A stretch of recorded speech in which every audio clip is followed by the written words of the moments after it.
Ooh, that is something I definitely needed to see. I'm just not entirely sure if it's actually going to help me. I mean, it's going to be close enough to helping me. So I'm going to spend 3 in order to cast a dragon turtle.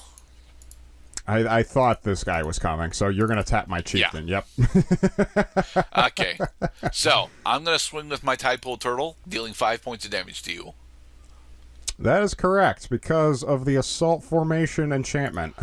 All right. And I will end. Now, I think I just win at this point. Chieftain is still tapped. Oh, yeah, the chieftain is still tapped. Okay, I guess I don't win at this point. Or do I? No. It's. There will be other opportunities. Or will there? Because I realize I have a simian simulacrum in my graveyard that has the unearth ability. And I am showing 2 greens right now. Yeah.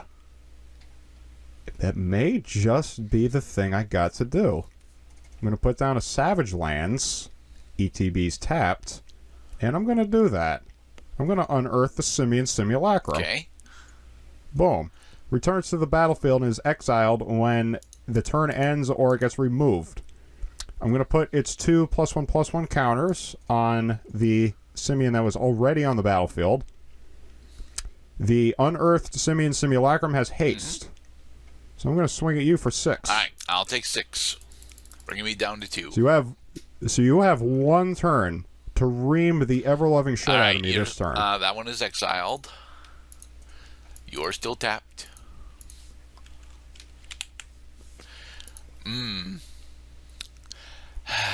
You may just make this a 1 point... Oh, right, because the Dragon Turtle is still tapped. Well, that's very fair of the Dragon Turtle. It is saying, very fair of the Dragon Turtle, he said, in crying Dragon Turtle noises. Well, I mean, you are supposed to flash him out. Yeah. I know that, but at the same point, a drag below is such a really cool ability that I want to use it even without the flash. I was definitely supposed to use it with flash, but oh well. I'm going to spend 4. 2. All right. In order to summon the Bedrock Tortoise. Nice. And yeah, I'm going to end on that. You're not going to attack. No, I'm not going to attack. In order to keep up your blockers. All right. So, in a most spectacular fashion, I get to show you one of my most powerful cards. I'm going to add a green to my mana pool with the Secluded Courtyard and pay a total of 6 for Kogla and Yadaro. Yay! It is all 3 of an ape, a dinosaur, and a turtle. When it ETBs, I am going to choose the Fight Target Creature You Don't Control ability. All right. And the target creature it's going to fight is the Bedrock Tortoise. Yep. Because your creatures don't have hexproof while it's my turn. And then I'm going to swing at you for 10. Okay. I'm going to have my Tidepool Turtle block your Simian Simulacrum. All right. So that's all effects going to the damage step. Simian Simulacrum is destroyed. And you take 6 damage from the unblocked card. Good game, Mr. Cloud. Good game, Mr. Gridette. Now, shall we play another one to see what else we got going on in these decks here? No, I actually showed off almost everything that my deck is capable of doing. There was okay. Is there anything that you wanted to show off? Anything else? Yes, rather? Actually, I did not get a chance to play some of the other cards that my deck is. So, are we playing a game or are we just showing them? I just want us to show off the stuff that we didn't really get to play. All right, so let's review tribal matchups then. By of course going over the numerous cards that help you build a type-based tribal deck. And this one. And I got this one. And I got... I did honestly play a lot of my cards. And I got this one. And these I already tried playing, but here they are. Wow. Oh, and Urza's can't forget Incubator is this one. great, man. That's why they reprinted it. Okay. Oh, wait, no, Anna, don't forget this one and this one. Okay. So there are loads of options you have to help you concentrate on just one creature type and then gain all the benefits of using just that one creature type for the most part. Yeah. We had some exceptions among our decks. You were showing a non-basic land that could turn itself into a plant.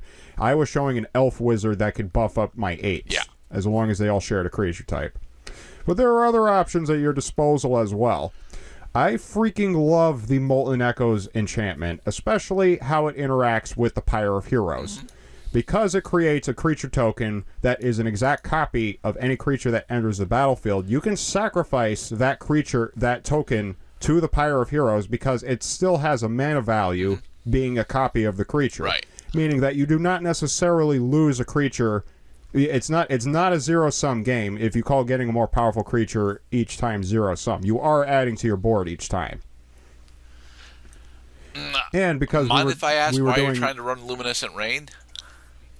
so I can gain life points, of course. But gaining life points isn't really what your deck is about. You're not really running a long-term control game. You're trying to evolve stuff with Pyre of Heroes into big stompy apes. Well, maybe you may need to take a closer look at the Pact of the Serpent sorcery. I totally get, because trading life for additional card draw makes sense. Or forcing you to die because you had because you had too many turtles on the field. So the Luminescent Rain, although it was not a frequent play during my playtesting, I did find that I could typically get between like 8 and 12 life points every time I casted it, depending on the game state. And of course, Roar of the Crowd provides another win con if you just so happen to have, I don't know, 10 apes on the board, which would be pretty cool because you could deal damage to any target. Right. Silverback Elder. Silverback Elder is mostly useful for its ability to put lands from your library onto the battlefield. Yep.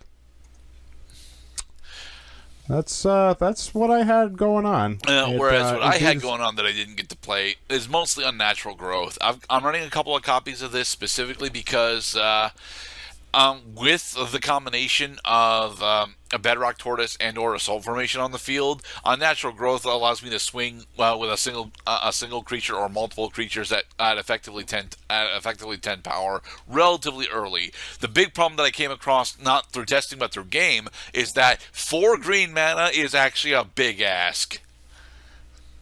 It is, yes, considering that you were running Simic for this deck, not pure green. Yeah. I actually really like Mistford Turtle because if he attacks and he's attacked and the game plan really is to be attacking with 2 or more really big turtles at a time. So making it so that one of my turtles just can't be blocked is very, very nice. Yes, non-human creatures. Turtles are indeed non-human creatures. And then, of course, we have Side of the Scale Lords, which, if I'd ever actually gotten to play it, would have all pretty much won me the game on the spot. Because it's pretty much just a smaller Overwhelm. Correct. And it also gives the creatures vigilance, meaning that your high-toughness creatures are eligible to block on the following turn. Yep. So... You had a thought, Mr. Cloud. It's okay. I had anticipated that you were going to go the route of exploiting high toughness creatures. Actually, I think pretty much all of the turtles have an emphasis on toughness. Oh wait, there is another turtle that I didn't actually get to play. Where did he go? There he is. Thriving Turtle.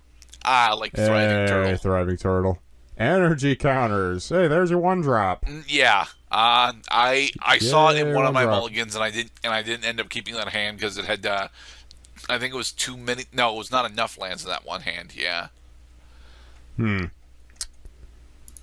Well, that is indeed a good 1-drop play because it puts a creature on your board that does not have Defender, and it can hold off enemy creatures for quite some time. He can become a 1/4. It's very nice. Yes. But yeah, Put a +1/+1 counter on it. overall, I honestly think that fauna tribal decks are actually really, really fun to build around and play with, especially because pretty much everyone's got a slightly different take of what they want their tribe to actually do and showcase on. Don't think that it's just turtles and apes that are underplayed, that actually have a decent amount of creatures on them. Elk specifically is a thing that you can actually do. It's not one that I would recommend because everyone from Eldraine will glare at you with very murderous intent, but it's definitely a thing that you can do. Bears is a relatively unexplored one that's somewhat popular. I understand that that's an oxymoron, but I don't care. It's what I chose to say anyway. And Kraken. Kraken is one that you can actually do. It's just a lot more difficult than it seems like, because although you get lots of really big creatures, you get very few tiny creatures. Well, yes, you could supplement the scarcity of low drop Krakens by putting in your board state cards, your enchantments, your artifacts. You could play sorceries, slow down your opponent's development, ramp up, things like that. Though Krakens are largely blue oriented. Yeah. It would be hard to splash in Kraken with any other color except maybe red or green. Red specifically, is it likes to do flood plays. I really enjoy the concept of fauna tribal, to be perfectly honest. I think it's a really fun way to explore Magic the Gathering. You get to see a lot of relatively interesting creatures that most players just overlook because they're not usually part of archetypes. Indeed, the undersupported archetypes gives it. I mean, among the other types that I had identified, some other good horses was not really so. Rats looked interesting, as I recall. Rats is very viable, especially because there are several rats that allow you to play infinite copies of them. Yes, those copies. Horses is actually semi-viable. You usually have to pair it with something else in order for it to be, totally worth it. But there are very good horses out there. And the other two big ones are elephants and spiders. Yes, spiders. Pretty much every MTG set releases at least one really cool spider that gets overlooked by the rest of the chase cards. And elephants, really depends on if we're going to Ravnica or not. If we're going to Ravnica or Theros, then there's probably going to be some decent elephants around. But that's mostly because of Loxodons. Right. The Loxodons are easily the stars of the show for elephant tribal play. Mm-hmm. It is. It was a very fun setup, and I suppose it was a missed opportunity that I didn't play scorpions. But there aren't a ton of scorpions in Magic the Gathering. Where they do appear, they are powerful, but did not give us a chance to replay the parable of the tortoise and the scorpion. Yeah. I guess it's just our natures. Well, a majority of the scorpions have Death Touch, so. That's it. All right, so this has been us exploring Fauna Tribal. Joining us next time as it is Cloud's turn to pick out something for us to explore. I assume he's going to be actually picking out a set for us because this is the second time in a row when we've not done a set, and we usually don't do special explorations this closely together. What will he pick next? Tune in and find out. Yes. Be safe, everybody. And thanks for watching, everybody.